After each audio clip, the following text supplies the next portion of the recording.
the beast that rewrote history. This is the Corvette C7. From 2014 to 2019, this machine tore up the pavement, smashed track records, and made supercars cry. This ain't your grandpa's Corvette. It's a snarling, pavement-shredding monster, built for men who crave the roar of V8. We're ripping into everything. I mean, well, almost everything. It's just a YouTube video, by the way. Insane design, raw power, badass variants, production numbers, and maintenance tips that scream this car's a legend. It was the pinnacle of 60 years of blending raw muscle with aerospace tech. The C7 took 5 years and 10,000 man development hours to make. They ran 50 prototypes through the Nürburgring, through GM's Milford Proving Grounds, and Death Valley at 120 degrees, just to test the cooling system. The goal, a car that's fast, reliable, and affordable. The C7's development team had one mission. It was simple: build a car that smokes the Porsche 911 Turbo, Ferrari 458, and Lamborghini Huracan for half the price. And man, did it deliver. The C7 is not just a car, it's a middle finger to exotics. The base Stingray started at $55,000 in 2014, a steal compared to a Porsche 911 that was $90,000 or a Ferrari 458 that was $230,000. The C7 delivered supercar thrills without the supercar price tag. Chevy poured over $200 million into the Bowling Green plant, upgrading it just for the C7. They installed laser-guided robots to weld the aluminum chassis, and this ensured precision within 0.1 millimeter. Every bolt, every panel was designed to dominate. Look what the brains in the United States do. I mean, the best stuff, the best technology, everything is built in the United States. It's designed, everything is built here. But how do you make this type of car that beats the Ferrari, the Lamborghini for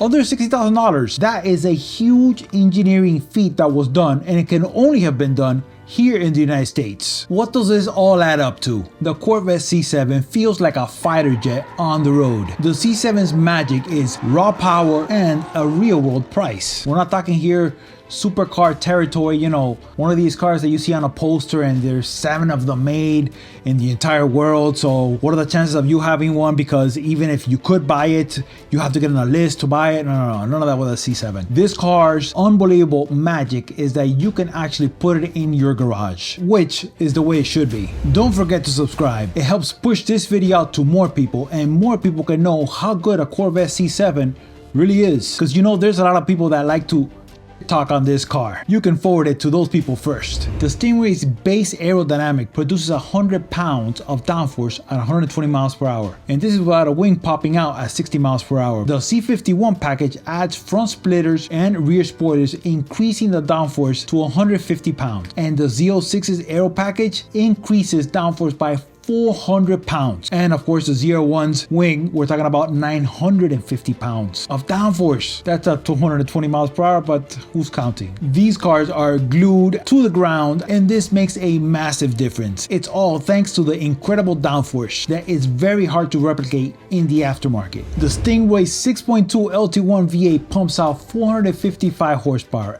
and 460 foot-pounds of torque. To me, the torque is the most important part, of course. It's what shoves you in the back on this light car. It's incredible. It's part of the reason you buy it. The exhaust is pure rock and roll. The dual mode exhaust opens at 3,500 RPM, unleashing a guttural row. It will wake up everybody in the neighborhood if you floor it down the block. Keep it under 3,500 RPM if you want to keep your neighbors happy. Otherwise, not so much. The performance exhaust gives you a little bit extra horsepower, up to 460 horsepower. 0 to 60 in 3.7 seconds, and the quarter mile at 11 seconds at 119 miles per hour. It's incredible how fast this is, because this is faster than a Nissan GT-R for half the price. But most importantly, they're doing this with rear-wheel drive only. It's incredible. So there is a huge limitation on this car's performance strictly because of traction, not horsepower, traction. It's got a dry sump oiling system, which is standard on the Z51 package. It uses almost 10 quarts of oil in the reservoir, keeping the flow even at 1.3 Gs on a track. This is all to save the engine. You have 2 transmissions, both engineered for speed. The 7-speed manual, a Tremec TR6070, has active rev matching. If you've never tried a rev matching car and you're a purist and you think, whoa, I blipped my own throttle, I mean, try it out. You'll love it. I mean, it's maybe because I'm getting old, but it's a really good thing. It just makes every single driver look and feel like a really great driver, myself included. I drove a Stingray manual and the shifter is so precise, it's like a sniper's rifle. This is something that you don't really appreciate until you actually drive it for yourself. You're not going to be able to appreciate it from pictures. The 8-speed automatic, GM's Hydromatic, is incredible. Of course, it does not match the engagement of a true manual. However, it does shift faster than Porsche's PDK, so it's hard to knock it. This, combined with the 50-50 weight distribution, is the reason that the C7 feels glued to the pavement no matter what, if you're launching it or in the curves, especially the curves. The Z06, it is a supercharged 6.2 liter LT1 V8 pumping 650 horsepower and 650 foot-pounds of torque. 0 to 60 in 3.2 seconds and the quarter mile in low 11s. This is at 127 miles per hour. This is obviously severely limited by traction. The E10 supercharger is a 1.7 liter R1740 TVS unit. It spins at 20,000 RPM, delivering 9 pounds of boost. It's got forged pistons, titanium intake manifold, and CNC ported heads handle the extreme pressures. You see, this is not just a supercharger slapped on a standard engine. The entire engine was beefed up for the supercharger. The intercooler is a liquid to air unit. It's got dual radiators, keeping intake temps below 140. The Z06 lapped the Nürburgring in only 7 minutes and 13 seconds, beating the Porsche 911 GT3. You know what's interesting? That they did over 500 dyno tests, ensuring 99% reliability. I don't know what that 0.1 would be, but you don't get that in other cars, and they take it. You should not baby a Corvette. The engineers tuned the geometry caster at 7 degrees and camber at negative 1.5 degrees for razor sharp handling. The electric power steering with a ratio of 12.1 delivers the feedback of a race car. The steering is far more precise than you could possibly imagine for the size of these tires. Usually the wider the tire goes, the less feel you actually have, unless you remove all the bushings from the steering rack. That's not the case here. It's got electric steering and the steering feel is really good. But of course, the downside is that the tires do not last whatsoever. The tread wear is only 180. You know, if you can get 10,000 miles out of them, you're doing really well. I know a lot of people complain about the tire wear on Corvettes. You get what you pay for. You have a lot more grip versus if you had something with a 400 tread wear rating. This is just part of the deal. If you like sticky tires that are like glue, you'll get the performance, but they don't last as long. It doesn't matter, of course, if this is your weekend car. The ZR1 Endgame, 755 horsepower and 715 foot-pounds of torque from a supercharged 6.2 liter LT5. 0 to 60 in 2.9 seconds and the quarter mile in 10 seconds at 134 miles per hour. Top speed over 210 miles per hour. The LT5 supercharged engine uses a 2.6 liter E10 R2650 and pushes 13 pounds of boost. This is almost like putting another engine on top of the engine. It's incredible. It uses dual injection, port and direct, to handle the extreme loads. The crankshaft is forged steel with a 3.82 inch stroke and connecting rods are titanium. The cooling system, it's got 4 radiators, 20% larger intercooler than the Z06's, and of course the ZTK track package as the adjustable rear wing with the 950 pounds of downforce. When you see a car like this for sale, you think to yourself, is it more expensive just because of the horsepower? Yes and no. It is more expensive because of the engineering that is built into this car. This is not like one of these engines that are really highly stressed. I mean, this engine is supposed to outlast you, actually, if you take care of it, of course. It is overbuilt and it is the sole reason you buy the ZR1. Yes, it looks really cool and it's, you know, I mean, it's an incredible flex. However, you buy it for the engineering, for what's been done to this engine, and you could not replicate it if you try to do it for yourself in your garage. You can replicate the horsepower, but not the durability. It's very difficult. It's an incredible package. Alright, but let's get real. Owning a C7 ain't just about flexing. You've got to keep the beast fed, tuned, and ready for the road. Chevy engineered this car to last for decades, but some parts need some serious care. So let's dive into the maintenance. The LT1 is a technical marvel. It's got direct fuel injection that keeps the pressure at over 2000 psi and the compression ratio at 11.5. This squeezes every drop of grunt from this engine engine. It's got variable valve timing, which phases by 62 degrees, optimizing power across the entire RPM. But there is one problem: the active fuel management, which drops it to a V4 at cruising speeds. What this essentially does is that it shuts off part of the cylinders so that it's running like a V4, not a inline 4, a V4. And this is how this car is getting 29 miles to the gallon. Now, the difference that this would make from having it to not having it is like an extra 1 or 2 miles to a gallon on the highway. But this V4 mode has caused so many problems, it's incredible. And it's one of the biggest problems with this car. Now, it's easily bypassed under some cases, but it's still a hassle. If you get the bypasser, which is just something that you plug into your OBD2, if you keep it in there, this car will never go into V4 mode. But it's not just the engine reliability that the V4 is a hassle for. If you have exhaust on your car, if this car drops into V4 mode, it sounds not good. You paid for V8, but you're getting the V4. Bypassing this V4 at whatever cost is very important, and is the one thing that will hinder the happiness of this car. But besides that, it is incredible. The C7's V8s are thirsty, using synthetic oil. It's recommended that you do oil changes every 7,500 miles or once a year for street use. However, I would not do, I know it's synthetic, but I would not do 7,500 miles just because the oil is going to be so dirty by 7,500 miles that it's incredible. I would definitely do it every 4,000 miles. Still once a year. The good thing with synthetics is that they don't deteriorate.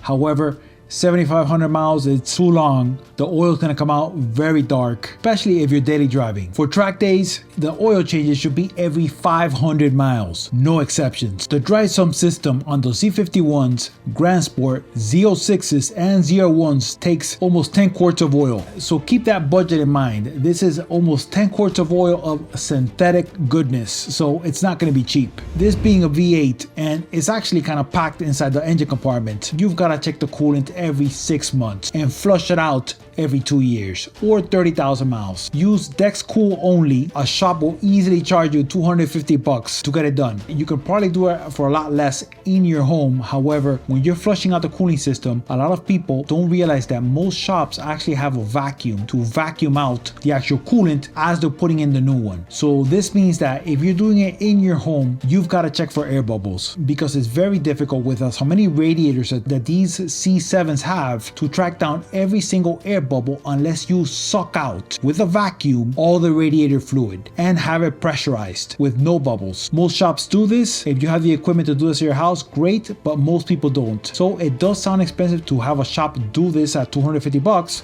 However, I think it's worth it. The standard Stingray's brakes are 13 inches up front and 13 inches up back. A little bit bigger in the front than in the back, but they're 4-piston Brembo calibers. These standard brakes are incredible. I like them because if you're going to replace the entire unit, you can change the rotors and the pads for about $800. That being said, a lot of people feel that they need to upgrade to the carbon ceramics or even better standard brakes than what comes from the factory on the Stingray. I disagree with this. Before upgrading your brakes on the standard Stingray, change the brake pads to what it came from the factory, and I think you're going to see that the brakes get magically much better. A lot of people trying to save some money, they're putting some cheap brake pads in there, or they put brake pads that are just not up to spec, and the braking feel goes and the actual braking performance goes down. The best place to get your brakes are from the dealer, and the prices are really reasonable, especially compared to aftermarket upgraded ones, which a lot of times they're not an upgrade, they're just different. The Z06s and Z01s carbon ceramics, they're about $8,000 a set. Now when a lot of people hear this, they think to themselves, oh, this is incredible, this is crazy, how is this so expensive? This is what these brakes cost. On Porsches, on Ferraris, this is what it is. This is why if you get hit or you get dinged on a tire that messes up the brakes on one of these C7s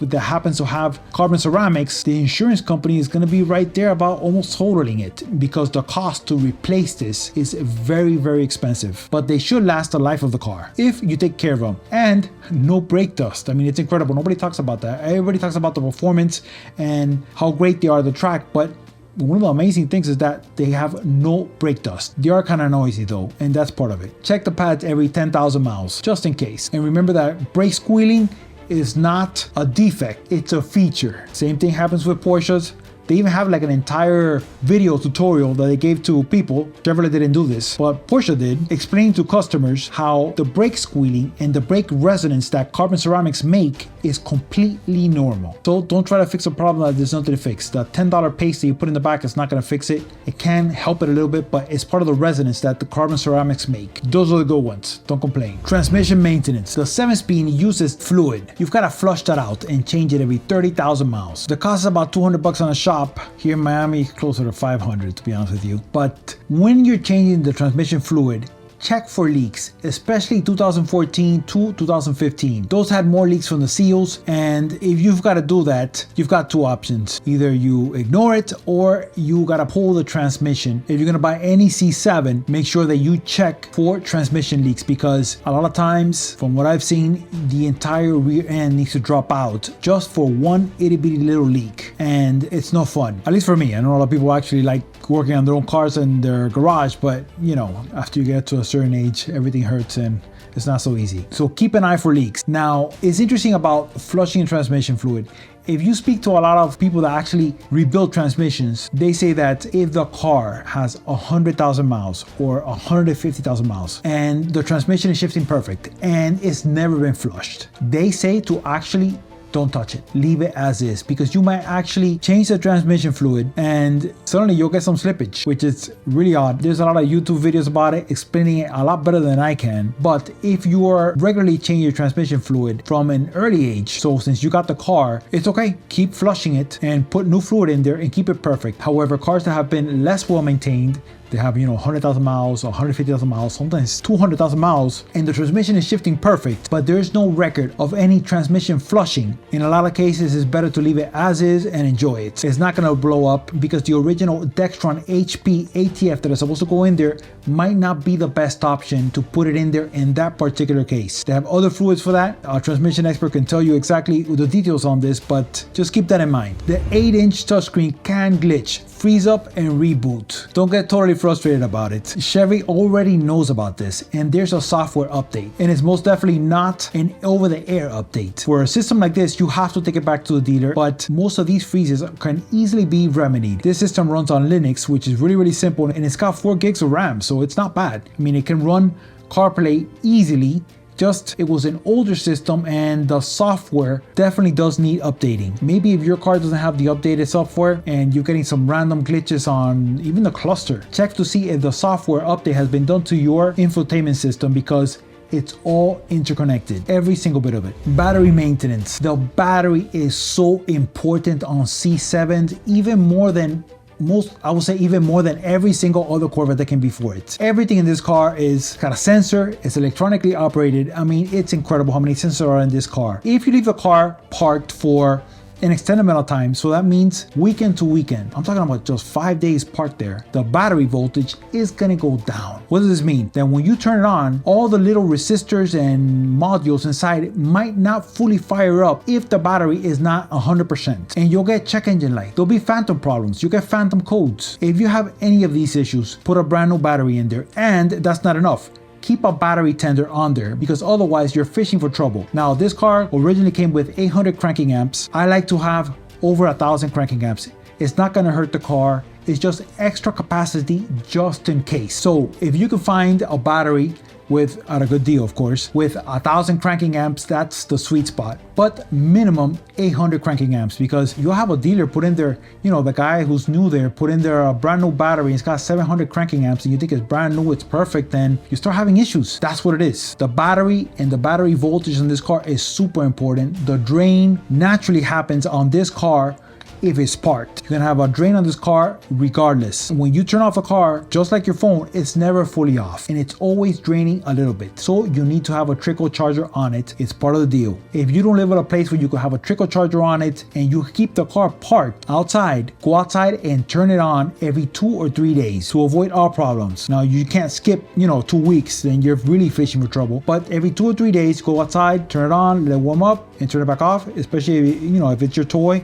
and you're gonna keep it just for fun. If it's a daily driver, you don't have to worry about this. This is not for you. However, a lot of these cars, people have them just to enjoy, and that means that you don't drive it every single day. So keeping a battery tender on this, which is a trickle charger, is super important. You put a trickle charger on your C7 and 90% of the issues that you'll read online are just not going to happen for you. It's that significant. The performance exhaust valves can stick. They do, especially if the car has been parked for a while. They just do. I mean, it is what it is. A way to avoid this is to hit them with a WD-40. Now, when you do this, after you turn on the car and make sure the valves open, and don't be surprised if it stinks. You're gonna get some fuming. Keep it running until it completely fumes out, and it's gonna be perfect. You must hit these with WD-40, otherwise they will stick, and then to get them unstuck, it's very, very difficult. I mean, it's not difficult, it's just a hassle because it's under the car and you don't want to be getting down there for something that's unplanned. Besides that, the stainless steel exhaust system is rated at 200,000 miles, which basically just means for the life of the car.